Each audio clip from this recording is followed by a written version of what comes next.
இந்த கூழ் வடகம் எப்படி பண்ணுறதுன்னு பார்த்துருவோம். இப்போ நான் இதில் 2 டம்ளர் பச்சரிசி, 1 டம்ளர் ஜவ்வரிசி எடுத்து வச்சுருக்கேன். இதை இப்போ கழுவிட்டு வந்துடுறேன் நான். இப்போ நம்ம நல்லா கழுவி எடுத்துகிட்டு வந்துட்டோம். இதில் நான் 3 டம்ளர் தண்ணி எடுத்து வச்சுருக்கேன். இதை நம்ம ஊற்றிக்கிடலாம். ஊற்றி ஊற வச்சுக்கிடுவோம். காலையில் நான் ஆட்டிக்கிற போகிறேன்.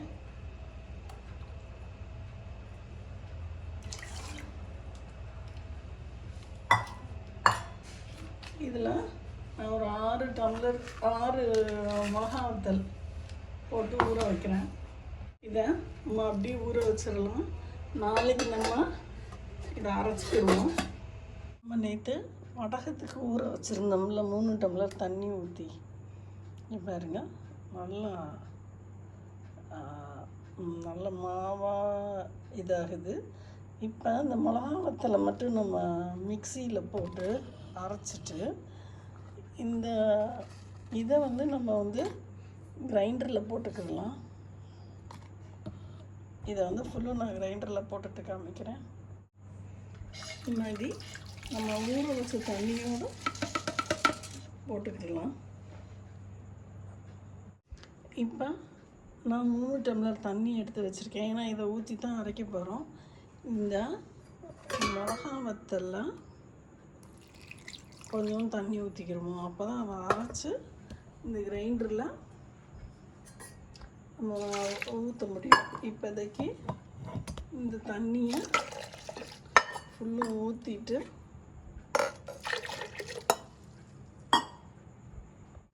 நான் இந்த அளவு உப்பு எடுத்துருக்கேன்.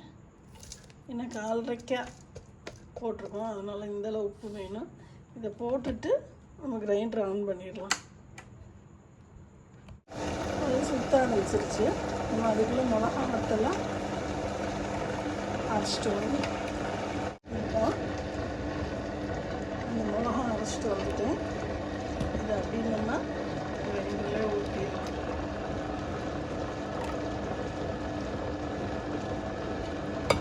நல்லா அரைக்கட்டும். அரைச்சி வந்து பார்ப்போம்.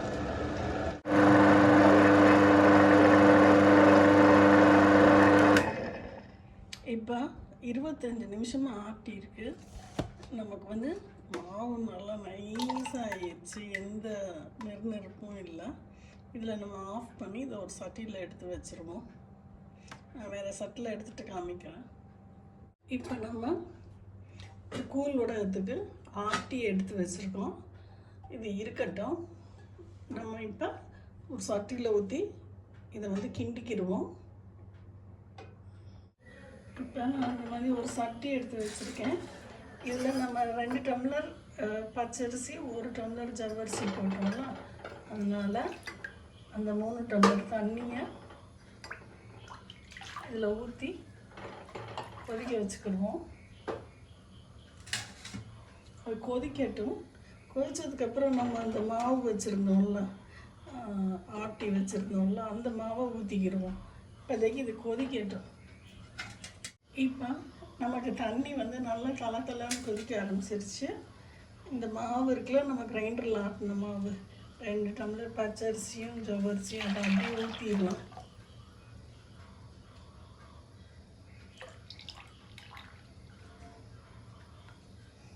ஊற்றிட்டு கைவிடாமல் அப்படி கிளறுங்க. ஏன்னா போய் உடனே உட்காந்துடும். ஒரு 20 நிமிஷம் கிளறணும். கிளறிட்டு சொல்கிறேன்.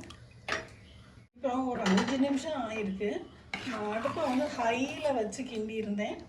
இப்போ அடுப்பை கொஞ்சம் சிம்மில் வச்சுட்டேன். ஏன்னா நமக்கு கிண்டுற அளவு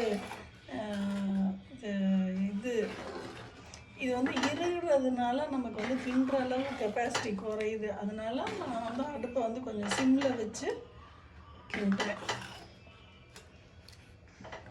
இப்போ நமக்கு ஒரு 10 நிமிஷம் ஆகிருக்கு. நம்ம சிம்மில் தான் வச்சுக்கின்றோம். ஃபஸ்ட்டு 5 மினிட்ஸ் தான் ஹையில் வச்சுருந்தோம். அப்புறம் ஒரு 5 மினிட்ஸ் நம்ம சிம்மில் வச்சு கை விடாமல் கிண்டியிருக்கணும்.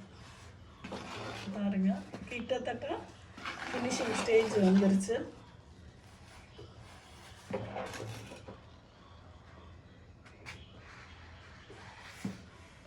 இங்கே பாருங்கள், இப்போ நமக்கு ஒரு 12 நிமிஷம் தான் ஆகிருக்கு. ஆனால் எல்லாமே நல்லா வெந்த மாதிரி வந்துருச்சு. இப்போ நான் இதில் தண்ணி தொட்டு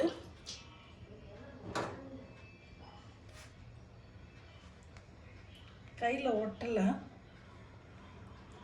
அதனால் ஒரு 2 நிமிஷம் மட்டும் அடுப்பில் வச்சுட்டு அப்படியே ஆஃப் பண்ணிடுவோன்னு பார்க்குறேன்.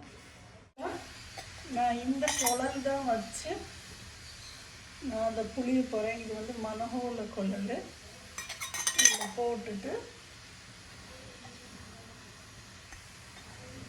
இது வந்து ஒரு இப்போ வந்து கரெக்டாக 15 மினிட்ஸ் ஆகிருக்கு. இப்போ பாருங்கள்,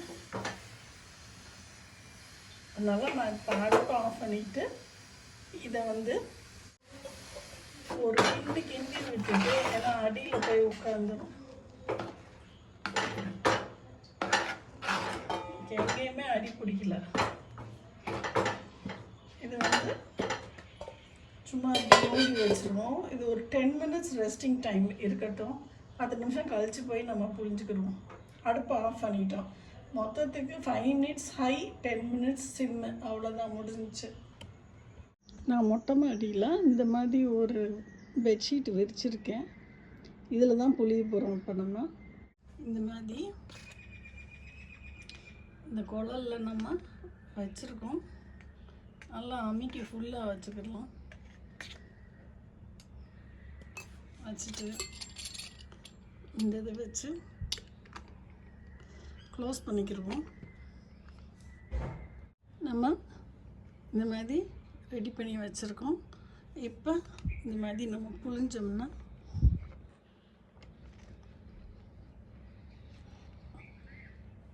இந்த மாதிரி ஸ்ட்ரைட்டாக நீங்கள் அந்த மாதிரி தெரியுதா, இந்த மாதிரி புழிஞ்சிடணும். நான் புழிஞ்சிட்டு காமிக்கிறேன். இது ஃபுல்லும் இந்த மாதிரி தான் நம்ம அப்படி வருது. நான் புழிஞ்சிட்டு காமிக்கிறேன் கொஞ்சம் ஸ்ட்ரைட்டாக. நம்ம இப்போ ஃபுல்லும் புழிஞ்சிட்டோம். நான் புளிய வராதது கடைசி இருந்ததை நான் சும்மா அந்த மாதிரி கில்லு வடக்க மாதிரி வச்சுருக்கேன். இந்த ஆடை எல்லாம் பேக் சைடு திருப்பி போட்டு வச்சுருக்கேன். நமக்கு சட்டி ஃபுல்லாக க்ளீன் ஆகிடுச்சு, எதுவுமே பேலன்ஸ் இல்லை. நம்ம எல்லாத்தையுமே எடுத்து வச்சிட்டோம். காயட்டும், ஒரு 2 நாள் காஞ்சாதான் இது நம்ம வறுக்க முடியும். இப்போ நமக்கு சாயந்தரம் ஆயிடுச்சு, வெயில் வந்து குறைஞ்சிருச்சு. அதனால் நான் இதை ஃபுல்லும் உருவி அப்படியே அந்த தட்டில் போட போகிறேன். அங்கே ஒரு தட்டு இருக்குது, நான் போட்டுட்டு காமிக்கிறேன். ஓரளவு காஞ்சிருக்கு. இது வந்து சும்மா இப்படி உரிச்சாலே வருது. நம்ம தண்ணி தொளிச்சு உரிக்கணும்னு இல்லை, ஏன்னா நம்ம கம்மி தண்ணி ஊற்றி தான் நம்ம, தெரியுதா, இப்படி எடுத்தாலே வருது. இந்த மாதிரி எல்லாத்தையும் எடுத்து போட்டுடலாம். இன்னும் காயலை ஃபுல்லும், ஆனால் இதில் ஒட்டிக்கிட்டே இருந்தால் இதாக இருக்குல்ல. எடுத்து போட்டு நாளைக்கு நல்லா காய வச்சிடலாம். அந்த மாதிரி எல்லாத்தையும் எடுத்துருவோம். டக்கு டக்குன்னு வருது ஸ்பீடாக.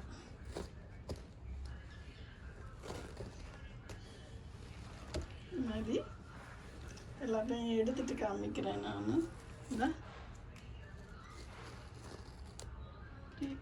லேசாக எடுத்தாலே வருது.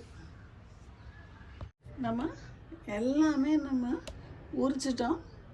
எல்லா கூழ் வத்தலையும் அந்த கூழ் வடகத்தை கொண்டு போய் அந்த தட்டில் போட்டுடலாம். நம்ம அந்த தட்டில் கொட்டி வச்சுருக்கோம். நாளைக்கு திருப்பி வெயிலில் வச்சுக்கிடலாம். காலையில் இன்னும் வெயில் வரலை, இருந்தாலும் நம்ம இப்போ இதை காய வச்சுருக்கோம். வெயில் வந்தோன்னே அடிச்சிரும். இங்கே பாருங்க, இன்னைக்கு செகண்ட் டே. இந்த மாதிரி ஒல்லியாக இருக்கிறதெல்லாம் காஞ்சிருக்கு. இந்த குண்டா போட்டிருந்தோம்ல, இந்த மாதிரி இதெல்லாம் இன்னும் ஒரு நாள் காயலாம் போல். இன்னும் நல்லா தான் காஞ்சிருக்கு. இந்த டக்கு டக்குன்னு உடையுது. இன்னும் ஒரு நாள் காயட்டுன்னு பார்க்குறேன். நல்லா சலசலான்னு சவுண்டு. இன்னும் ஒரு நாள் காய விட்டு அப்புறமா எடுத்து வச்சுக்கிறோம். இன்றைக்கி 3வது நாள் நான் இந்த கூழ்வக்கலை காய வச்சுருக்கேன். வெயில் வந்தோன்னே சுள்ளுன்னு அடிச்சிரும். நம்ம இன்றைக்கி இந்த கூழ்வரகத்தை எடுத்து வச்சுருவோம். இது அவ்வளோதான், நல்லா காஞ்சிருச்சு. 3வது நாள் ஆயிடுச்சு. நம்ம ஒரு சட்டி காய வச்சுருக்கோம். இதில் நான் எண்ணெய் ஊற்றிக்கிறோம். நம்ம கடலை எண்ணெய் தான் ஊற்றிருக்கேன். நான் அந்த வத்தல் இப்போ வறுக்க போகிறேன். நேற்று நம்ம காய வச்சுருந்தோம்ல, 3 நாள் காஞ்சிருச்சு. நல்லா நொடுக்குன்னு உடையிற மாதிரி இருக்குது. இதெல்லாம் எடுத்து வச்சுருக்கேன். இந்த குண்டு இந்த ஒட்டி இருந்தது இது எல்லாமே எடுத்து வச்சுருக்கேன். எல்லாம் பொரித்து பார்த்துக்கலாம். பாருங்க, நமக்கு இப்போ எண்ணெய் காஞ்சிருச்சு. இந்த அளவு கொஞ்சம் கொஞ்சமாக போட்டுக்கிடுவோம். கொஞ்சம் காயம் ஒன்று போட்டிருக்கோம், விரிஞ்சு வரட்டும். காஞ்சி வந்துருச்சு. அடுத்து போட்டுக்கிடுவோம். நம்ம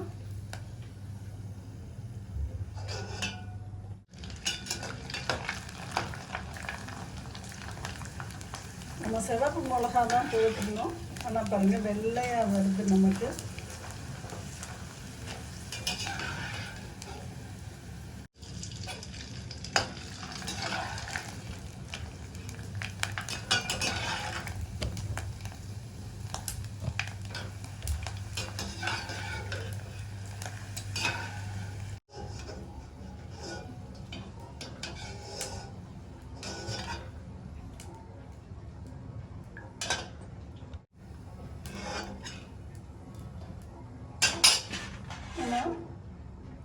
இதை ஃபுல்லும் போட்டுடலாம். இந்த குண்டு குண்டாக வச்சுருந்தோம்ல, கில்லு வடக்க மாதிரி, இந்த ஆடை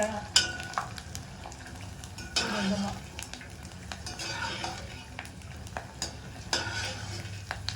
போட்டோன்னா நல்லா வெறியுது பாருங்க.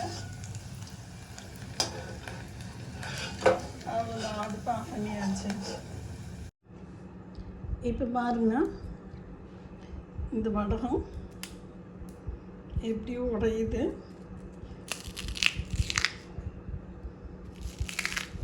எப்படின்னு ஒடுங்குதுன்னு பாருங்கள். இப்போ இந்த மாதிரி ஆடை நம்ம எடுத்து வச்சுருந்தோம்ல, அதெல்லாம் எப்படி உடையுதுன்னு பாருங்கள்.